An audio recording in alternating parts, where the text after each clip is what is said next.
Johnny, Paul McCartney's putting out a new Beatles song using AI. Is that a legitimate way to release a Beatles track? Don't let me down.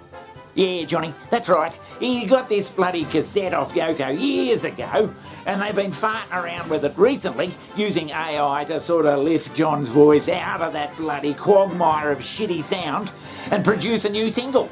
A very cool story from the world of music and artificial intelligence. A new song is coming from the Beatles more than 50 years after they broke up. Paul McCartney spearheading this. The song will include vocals from singer John Lennon. His vocals will be taken from an old demo recording thanks to artificial intelligence. Jesus Christ! We were able to take John's voice and get it pure through this AI so that then we could mix the record as you would normally do. But Johnny, is George going to be on it? Is George on it? I think it's a single they've been working on previously, and I think George way back then said it was shit and didn't want to work on it. Well, who would know, Johnny? Who would know? Paul's persevered and he's got this bloody track ready to do, but it'll only be him and Ringo on it.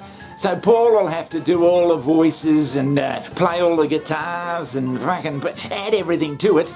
Right, yeah. I think John would have said, Paul, this is a load of shit. I didn't put it on me double fantasy album, so don't fuck around with it.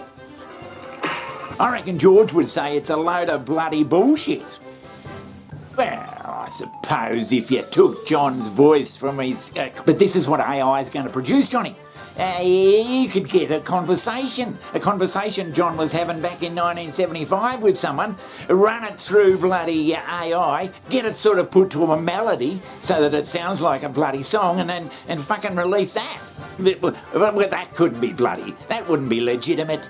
If I was a record label, I would see the ground shifting under my feet. We're going to see the law change around this really rapidly, but what I'm hoping is going to happen is that we're going to think really carefully about what it means to be human. Well, Johnny, it's going to be interesting to see what happens down the track. But in the end, Johnny, it was bloody years ago. Does anyone really give a shit whether Paul McCartney puts out a fucking Beatles song or not? What do you mean? I don't know, in the future, you just won't know what's bloody real or not, Johnny. Oh, fuck if I know.